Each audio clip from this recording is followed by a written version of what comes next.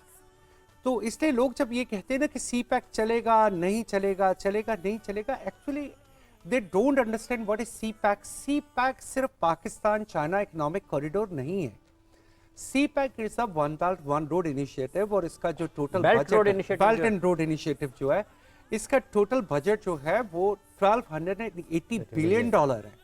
It is not only یہ کوئی سڑکیں وڑکیں بنانے کا کوئی پروجیکٹ نہیں آئی ہے کہ ایک اورنج لائن بن گئی ہے. یہ ہم لوگوں کے پاس بڑا مسکنسپشن ہے, ہمیں اسے سمجھنے کی ضرورت ہے. ود دیٹ $1280 بلین پاکستان میں ابھی تک صرف 50-60 بلین ڈالر کی انویسٹمنٹ ہوئی ہے, اور ابھی میجر انویسٹمنٹ آنی ہے. اور جیسے ابھی علامہ صاحب بھی ذکر کر رہے تھے کہ جی سی پیک کے حوالے سے کہ جی ایران یا افغانستان ہمیں بائی پاس نہ کر جائے, بیفور دس ڈسکشن ہماری آپس میں جو بات ہو رہی تھی, تو یہ پاسبل نہیں ہے کیونکہ آپ کا فلیگ شپ پروجیکٹ جو ہے وہ گوادر والا ہے. آپ کا سی پیک آپ کا بیلٹ اینڈ روڈ انیشیٹو کا فلیگ شپ پروجیکٹ ہے. آپ کو اگر اسے فلیگ شپ پروجیکٹ کے طور پہ لے کے چلنا ہے تو ہاں, اب ہمیں کرنے کی کیا ضرورت ہے, جیسا کہ کل پی ایم صاحب نے بڑی تفصیل سے بتایا, شاید عام عوام کو بھی یہ سمجھنا چاہیے کہ پاکستان میں اسپیشل اکنامک زونز بنے, انڈسٹریلائزیشن ہو, ہم انڈسٹری کو چائنا سے پاکستان میں موو کروائیں, ہم پاکستانی لیبر کو کنزیوم کروائیں, ہم پاکستان مین پاور کو یوز کریں لوگ, تاکہ زیادہ سے زیادہ, اور اس کے لیے ہمارے پاس ہر سطح سے اسکلڈ لیبر ہونی چاہیے. ایک اسکلڈ لیبر ہونی چاہیے, دوسرا مینٹلی اسکلڈ لیبر ہونی چاہیے.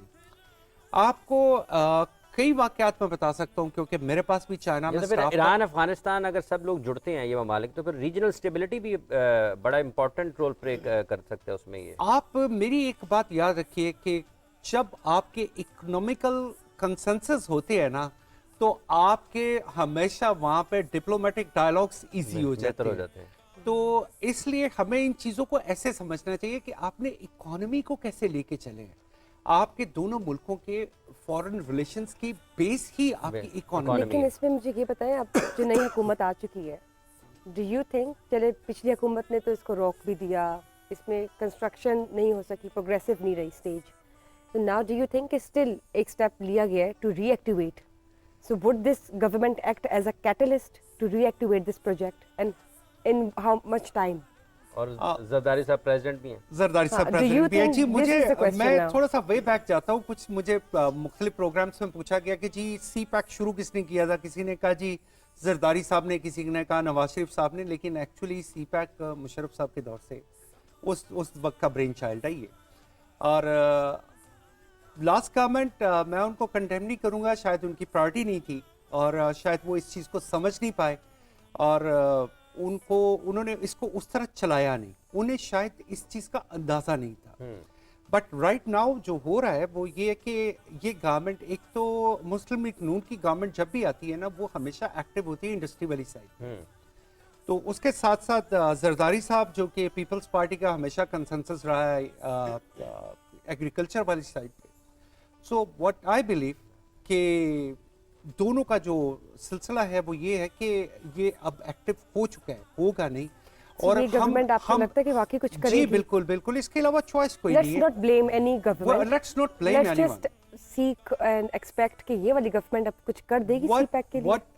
what I have a speculation that China will directly invest in Pakistan like $200 billion in coming 2 years. That is why it was speculated in this caretaking government that our trade minister have made $200 billion اور آنے والے 2 سال میں, and our trade minister lastly انہوں نے ایک margin line, they have drawn a margin line with China that we can export up to $25 billion goods to China. ہم لوگ آج تک اس کو نا ایک سائڈ پہ دیکھتے رہے ہیں کہ چائنا کی لائٹ آ گئی ہے, چائنا کی یہ آ گئی ہے, چائنا کا فرنیچر آ گیا, دو طرف ہے. But actually we need to understand India وہاں پہ مہندی بیچ کے, وہاں پہ اپٹن بیچ کے, وہاں پہ اگربتی بیچ کے, یہ انکنونشنل پروڈکٹس بیچ کے, وہ پرندہ بیچ کے, اور یہ کرتی بیچ کے, بہت ساری چیزیں ایسی ہیں.